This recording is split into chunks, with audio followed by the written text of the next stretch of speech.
jika apa yang dia janjikan belum diberikan.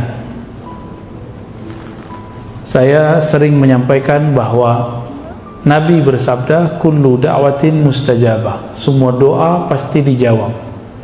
Tapi kapan diberikan? Itu janji Allah, suka-suka Allah.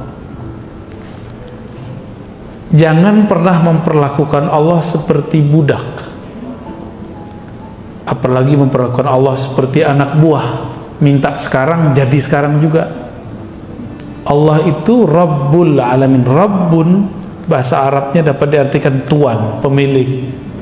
Kita justru dimilikinya, bukan kita yang memiliki Allah. Jangan kebalik-balik. Jangan pernah ngomong aku udah minta gak dikasih. Emang kamu siapa? Ya, saya udah bertahun-tahun minta nggak dikasih-kasih. Lalu ya iya, terus kamu siapa? Bisa maksa-maksa Allah? Emang Allah bapaknya? Emang Allah anaknya? Emang Allah anak buahnya? Kan bukan. Kita nggak berbuat apa-apa untuk Allah, terus minta-minta sesuatu, malu. Pilih. Tidak minta dikasih, minta dikasih tapi waktunya suka-suka dia. Pilih mana Pak? Enggak minta. Apa yang harus dilakukan? Tunaikan tuntutannya. Apa yang dituntut dari kita? Wa'bud rabbaka hatta ya'tiyal yaqin. Sembahlah Allah, kenalilah Allah sampai kamu benar-benar yakin. Ya, ada tuh di belakang kan? Kalau terjemahan biasanya yakin diartikan al-maut. Kalau saya enggak, ya, maut udah pasti. Kalau al-maut, kenapa enggak ditulis saja di situ wa'bud rabbaka hatal maut? Maka terjemahan kita lain. Al-yakin, yakin. Yakin itu al-i'tiqad al-jazim, keyakinan yang mantap kepada Allah Subhanahu wa ta'ala. Wa'bud dapat diartikan wa'rif, kenalilah Allah sampai kamu yakin. Dan yakin itu banyak tingkatannya. Kita sudah tahu ilmu yakin, ainul yakin, hakul. Nah yang dimaksud di situ di atas hakul yakin itu namanya yakin.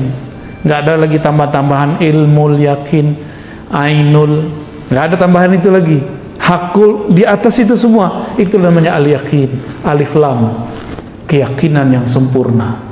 Al-yakin bahasa Arabnya dapat kita artikan kamu percaya tanpa syarat. Percaya tanpa syarat. Bisa nggak? Jadi kalau versi saya Pak, kan yakin biasanya kita artinya 3 ya. Ilmu yakin, ainul yakin. Ilmu itu teori, karena yang menyampaikan orang terpercaya, maka kita percaya. Kalau ainul yakin, kita melihat sendiri buktinya, tapi belum merasakan. Kalau hakul yakin, kita merasakan. Kalau al yakin, rasa tidak rasa, kita yakin tanpa syarat. Bisa nggak? Kayaknya susah ya. Kalau nggak rezekinya lancar, nggak baca waqiah ya. Jadi kalau seandainya rezeki nggak nambah karena duha, nggak mau duha lagi. Bener. Kayaknya begitu sih ya. Kenapa semuanya harus bersyarat sama Allah? Allah memberi kita tanpa syarat. Saya mau tanya, kita nyembah Allah untuk kita? Di surat Luqman, bersyukur kepada Allah itu bukan untuk Allah. Li nafsi, siapa yang bersyukur kepada Allah kembali ke dirinya sendiri. Jadi Allah nggak butuh kok syukur kita. Jangan GR amat. Ya. La yusakkikannaka fil wa'di 'adabu wuqu'il mau'ud.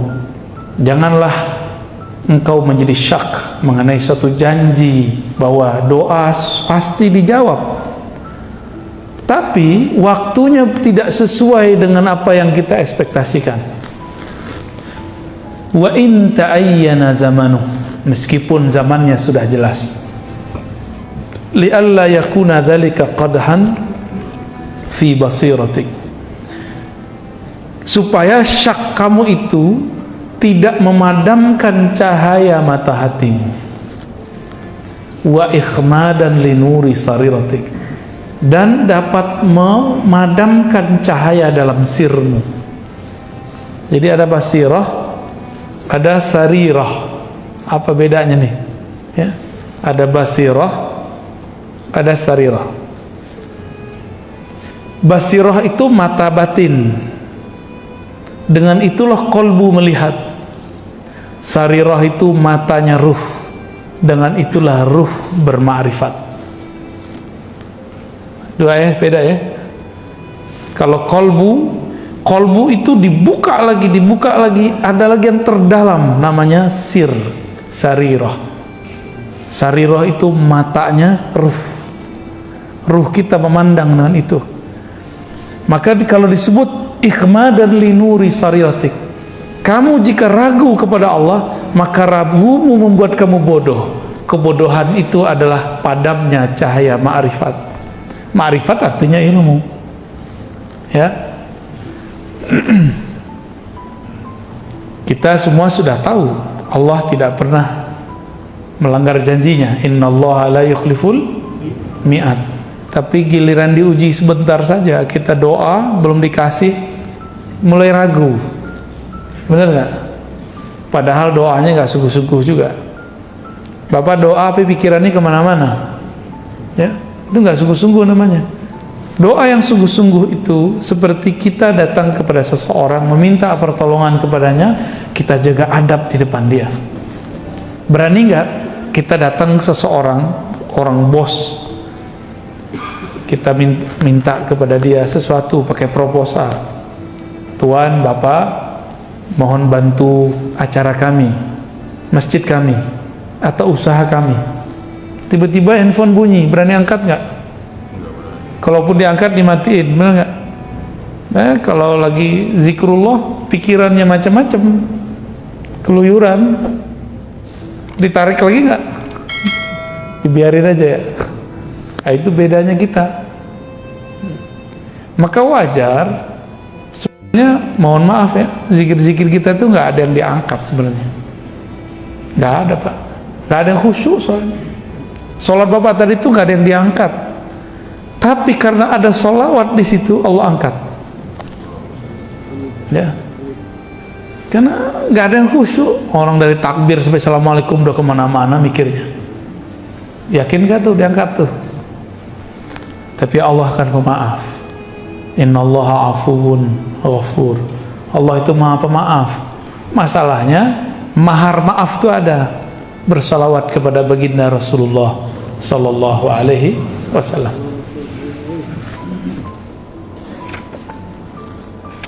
Kita masuk ke hikmah berikut ya. Dari kesimpulan sebelum masuk, jadi ciri-ciri orang yang basirahnya hidup, dia tidak syak meskipun doanya belum dijawab.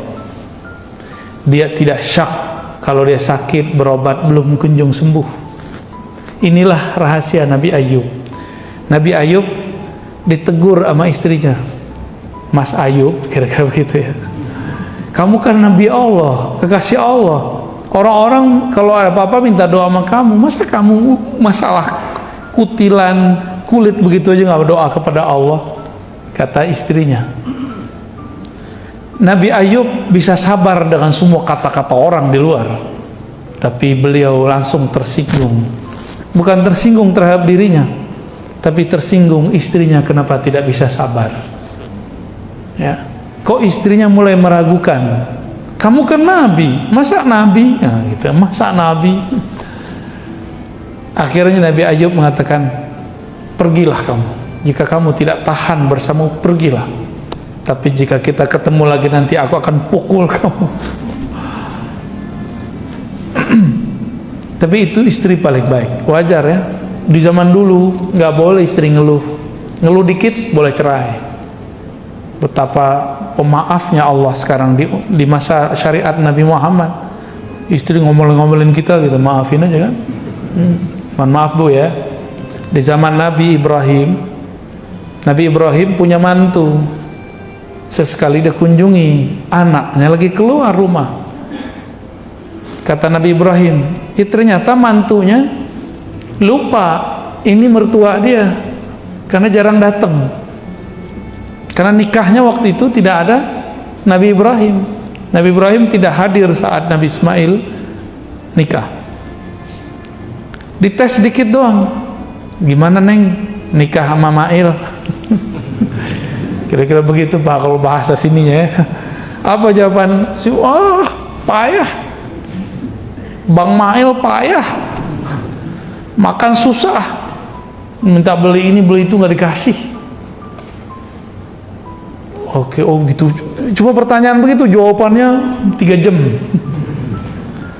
Apa kata Nabi Ibrahim? Nanti sampaikan ke suamimu, aku ini orang penting baginya. Kalau suamimu pulang, sampaikan ganti pasak pintu ya. Pergi Nabi Ibrahim. Nggak lama pulang Nabi Ismail. Nabi Ismail tuh tahu ayahnya baru datang karena penciumannya tajam. Itu bukan penciuman hidung, Pak, penciuman batin. Nabi Ismail langsung nanya, tadi ada orang datang ya? Langsung nanya, iya Mas, iya Bang. Lupa dia. Terus apa pesannya? Ya langsung nanya. Jadi Nabi Ismail punya firasat nih. Apa pesannya? Karena dilihat nggak masuk, cuma di luar aja. Berarti ada sesuatu nih. Kalau babe gue nggak masuk ke rumah bahaya nih. Kira-kira begitu. Kata orang tadi, orang aki-aki tua tadi, udah jelek, rewel lagi gitu. Punya pesan lagi. Pesannya apa? Ganti pasak pintumu. Oh gitu. Ya sudah, besok aku antar engkau pulang. Oh, maksudnya apa Bang? Kamu pasti membeberkan aibku, kelemahan suamimu. Tuh, hati-hati tuh ngomong status Facebook tentang perihal-perihal kelemahan rumah tangga. Emang nggak ada lagi tempat cerita. Sampai harus berbicara, harus nyatet status. Ya, coba hidup di zaman Nabi Ismail, di syariat Nabi Ibrahim boleh dicerain. Ya, malah disuruh. Tuh kalau dihitung sekarang banyak nggak perempuan yang pantas dicerain? Ya, tunggu dulu Bang. Cowok-cowok juga pantas digugat cerai. Bapak Ibu yang bukan Allah, syariat zaman dulu itu betul-betul ketat. Di zaman nabi-nabi terdahulu tidak boleh ngambil harta rampasan perang. Nggak boleh. Di zaman Nabi boleh. Di zaman Nabi terdahulu zakat itu wajib 10%. Di zaman Nabi Muhammad ada pilihan-pilihannya, ada 0,5%, 5%. Ya, ada. Makanya sampai sekarang agama tersebut yang masih ngikut katanya agama nabi-nabi terdahulu masih 1/10. Lah gede banget tuh Pak 1/10 itu. Makanya di negara-negara Eropa yang maju, gereja-gereja sepi karena pajaknya sudah mahal, asuransinya mahal, ditambah kalau masuk gereja 10. Gereja sono Pak ya, kalau di sini saya nggak tahu. Kalau di kita ada juga LDI lebih parah lagi, bisa di atas 10 dia. Ya. Jadi kita hidup di Indonesia BPJS cuma 100.000, 150.000 udah deh. Udah ngomel tiap hari ya. Coba Bapak kalau dipakai Eropa, pajak 40%. Berani nggak hidup di Eropa begitu? Makanya wajar sekolah di sana gratis, tol nggak bayar, tapi parkir bayar Pak. Parkir sono langganan. Jadi kita ini karena nggak pernah keluar, selalu ngomong, wah negara ini negara zolim. Kita nggak mau perbandingan. Kalau nggak suka kritik aja, nggak usah bilang-bilang zolim. Emang situ ngerti luar negeri, ya. Kalau nggak ngerti-ngerti amat, kita mending uskut, kul khairan, atau usmut, liasmut, atau diam. Itu lebih baik, ya. Apalagi kan anak muda Pak sekarang belum kemana-mana. Aduh, saya gergetan dengerin orang-orang begitu. Ya. Kita nggak seneng aja, tapi jangan berlebihan gitu. idza fataha laka wijhatan min at-ta'arruf fala tubali ma'aha qalla 'amaluk. Kamu jangan kegeeran, kira-kira begitu maksudnya. Jika Allah bukakan suatu bab ma'rifatullah tapi amalmu masih sedikit, jangan geer, biasa aja gitu. Fala tubali ma'aha in qalla 'amaluk. Jangan ngerasa sesuatu, biasa aja ya. Fa innahu ma fataha lak illa wa huwa yuridu an yata'arraf ilaik. Allah kalau membukakan pintu ma'rifat, pintu ma'rifat itu pengenalan, rasa cinta. Pernah sesekali lagi nggak niat ngapa-ngapain, pas sholat ternyata bergetar sesekali, pasti pernah. Itu di saat bapak ibu lagi lupa untuk khusyuk, dikasihlah Allah khusyuk. Hilang nafsu mau khusyuk, diberilah khusyuk. Jadi kapan kita diberi khusyuk? Obsesi khusyuknya hilang. Karena kalau kita punya obsesi, obsesi itu menjadi Tuhan. Allah itu ingin disembah wahdahu la syarikalah. Bukan pengen hamba itu merasa khusyuk terus nyembah dia. Karena merasa tenang terus nyembah dia. Berarti kita nyembah tenang, bukan nyembah dia. Bisa bedai? Ya, ini dua hal yang berbeda. Kalau nyembah Allah, mau tenang nggak tenang, itu urusan lain. Mau khusyuk nggak khusyuk, sembah saja dia. Kan Allah nggak suruh. Allah mengatakan coba wa'bud rabbaka, sembah sajalah Rabbmu. Hatta ya'tiyakal khusyuk, nggak ada dalilnya. Yang ada cuma hatta ya'tiyakal yaqin.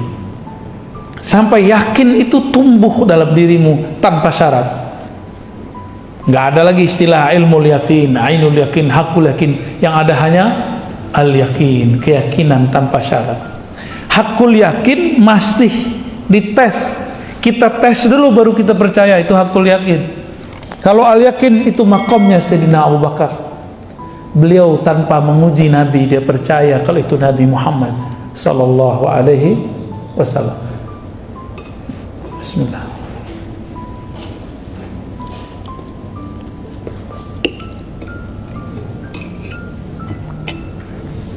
Kalau Allah membukakan rasa, zikir terasa ringan. Biasanya gak bisa tahajud jadi bisa tahajud. Biasanya gak senang pengajian jadi senang pengajian. Itu namanya Allah ingin memberi kita ma'rifat. Biasanya males mau datang kajian, sekarang gak males. Berarti sudah ada gerak ma'rifat dalam kolbu. Nah, jangan GR, jangan rasa sok suci juga. Allah kalau memberikan rasa itu kepadamu, berarti Allah sedang ingin berkenalan dengan itu maksudnya. Kita tiba-tiba zikir pagi sore kayaknya rajin. Pernah ngalamin itu nggak? Baca Quran biasanya setahun sekali, ini sebulan sekali, atau sebulan berapa kali? Ada yang bisa 3 kali, berarti 10 hari khatam. Terus bilang, keren juga gue ya. Pertama kali saya menghafal Quran, Pak, hanya seminggu. Untuk pemula bisa hafal 1 juz. Saya hitung-hitung untuk kertas, tebel juga ya. Takjub itu. Wow, berarti otakku luar biasa. Berapa lembar nih? Saya hitung-hitung. Habis itu 3 bulan gak nambah 2 juz. 1 halamannya susah. Tobat lagi, astagfirullah, kayaknya ada nggak bener nih ya. Setelah kita tobat lagi, baru bisa jalan lagi tuh, hafalnya cepat lagi. Tuh awal-awal ngapalin Quran dulu tuh. Jadi ternyata ada juga godaan, padahal ini teks suci, belum tentu cara menghafalnya caranya suci. Maka teman-teman penggiat hafalan, gak usahlah buat hafalan sebulan 40 hari, lebay. Ikutinlah sahabat Nabi. Sahabat Nabi itu ngafalin dikit-dikit, khamsan, 5 baris. Mau Bapak Ibu? Ya, 5 baris. Ustadz buru-buru 5 baris. 1 baris lumayan. Ada tips yang masih kerja, jangan buang-buang waktu berangkat dengerin surat An-Naba, tapi diulang-ulang satu surat aja. Jadi flash disknya isinya satu surat aja, jangan tamak mau banyak-banyak ayatnya, kecuali emang mau mendengarkan banyak ayat. Makruh loh Pak, kita nyetel Quran terus kita ngobrol, mending nyetel nasyid, nyetel sholawat. Jadi kalau nyetel Quran kita diem, itu adabnya ya. Jangan sok soleh, biar kelihatan soleh teman. Setel MP3 tartil, tapi ngobrol ya salam, itu nggak adab. Kenapa? Wa idza quri'al Quran fastami'u lahu wa ansitu. Surah Al-A'raf jelas tuh ayatnya. Jika dibacakan Quran, maka hendaklah kamu mendengarkan lalu diam. Itu adabnya ya. Maka saya termasuk tidak sepakat. Mohon maaf, di masjid ini gimana nih? Sebelum sholat terus nyetel Quran kenceng-kenceng, saya termasuk nggak sepakat, walaupun tidak melarang. Lebih baik sholawat, tarhim. Kalau tarhim orang nggak dengar nggak dosa Pak. Tarhim kan cuma sholawat, salatu wassalamu alaik gitu ya, gitu ya, assalatu wassalamu alaik ya, begitulah. Saya suaranya udah sumbang Pak. Itu ajib, mending itu didengarkan. Itu dari Mesir Pak, bukan dari Makassar tuh, bukan. Mungkin Bapak punya kenangan waktu ke timur, ke Makassar, semua masjid begitu, benar ya, semua masjid. Dan itu indah sekali dalam memori kita. Jadi saya punya memori indah kalau pas ke timur sana, Lombok sama, ya semua tuh sama itu. Sebelum subuh, sebelum sholat lah ada 5 menit.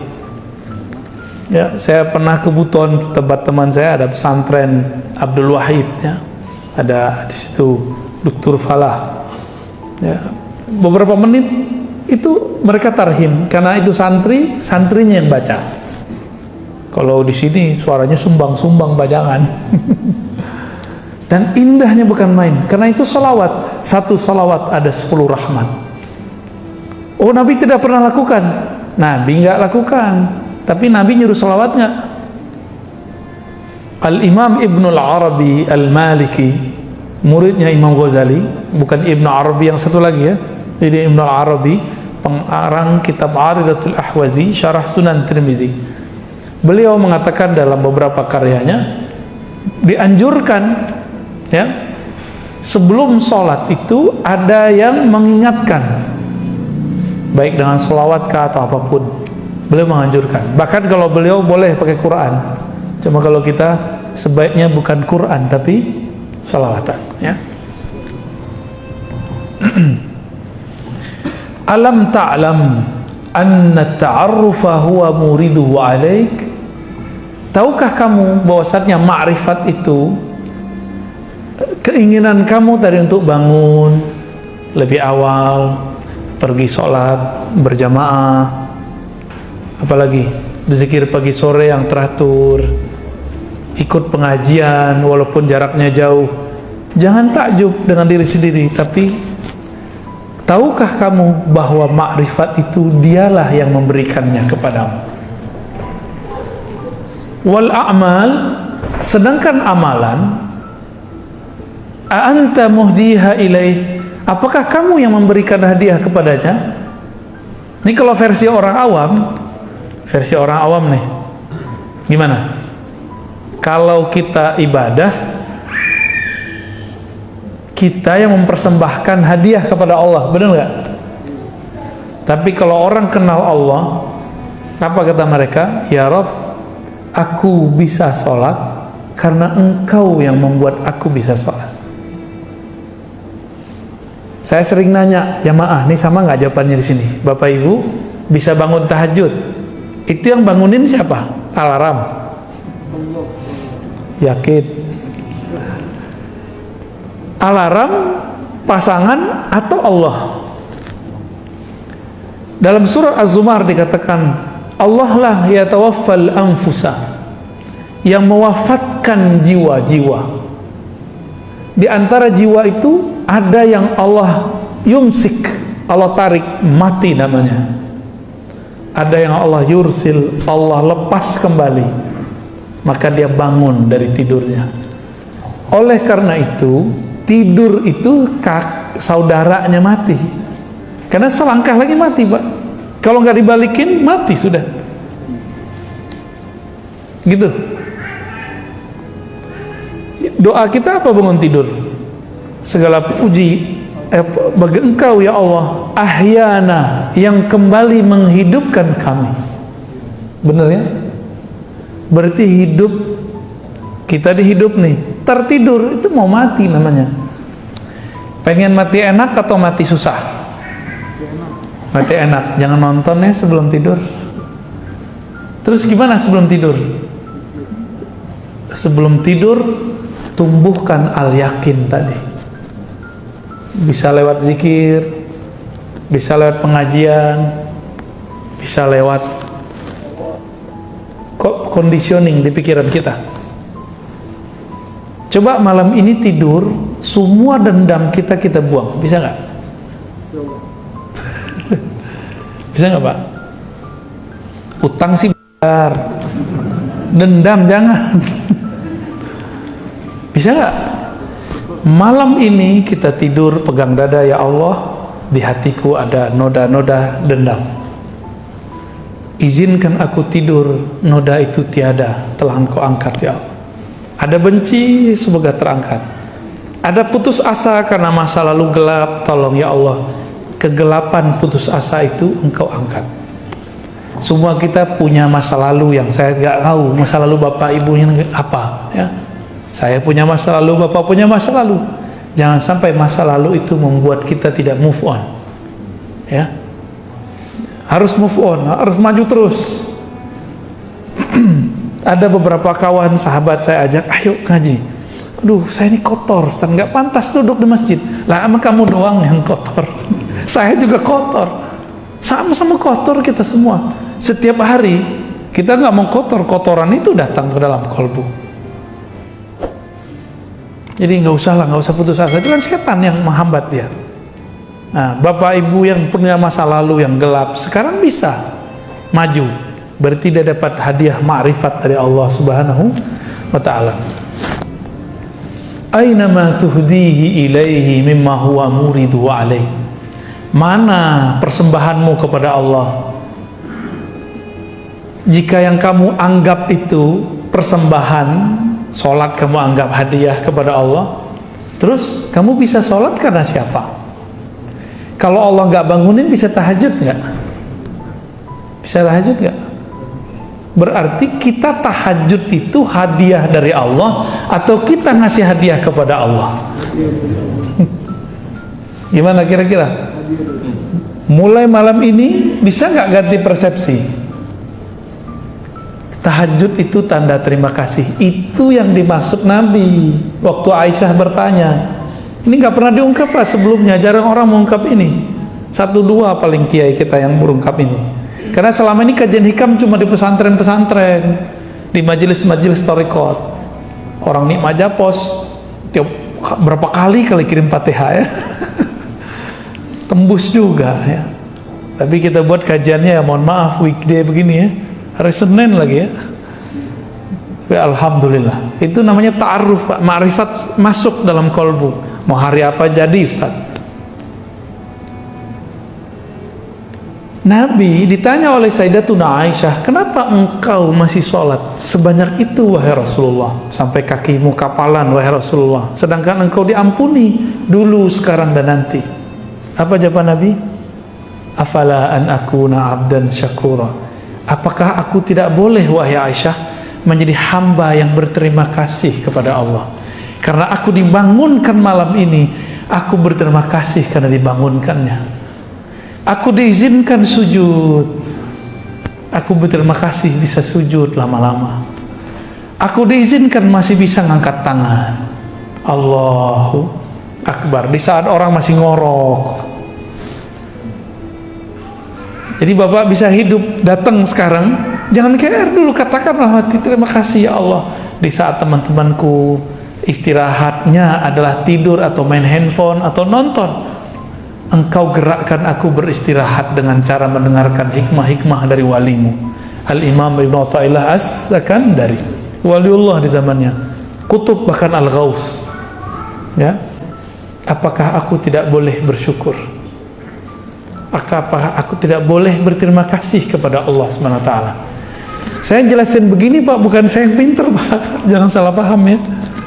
Bukan saya yang pinter, saya bisa menjelaskan begini karena saya dulu mau khidmah kepada guru-guru saya.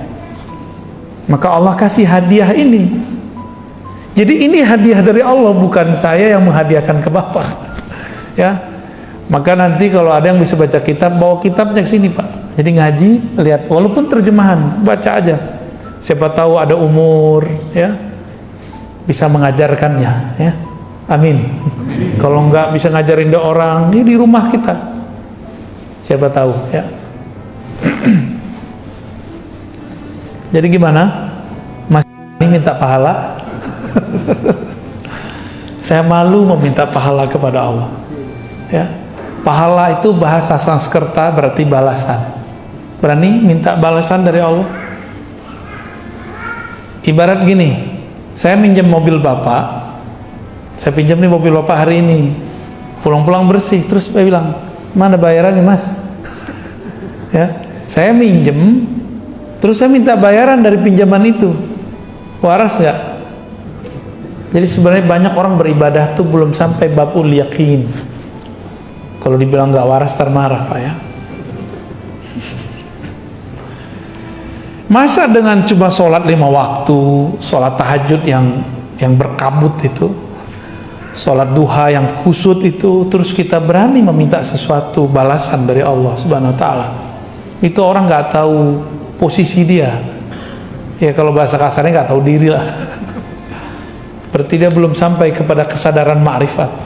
Sholatnya baru sholat nafsu, belum sholatnya seorang yang bermakrifat.